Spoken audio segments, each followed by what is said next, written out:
ఎప్పుడన్నా పీఠాధిపతుల చేతుల్లో ఇలాంటి దండాలను చూసారా?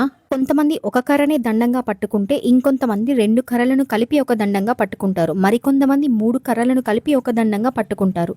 ఎందుకీ తేడా?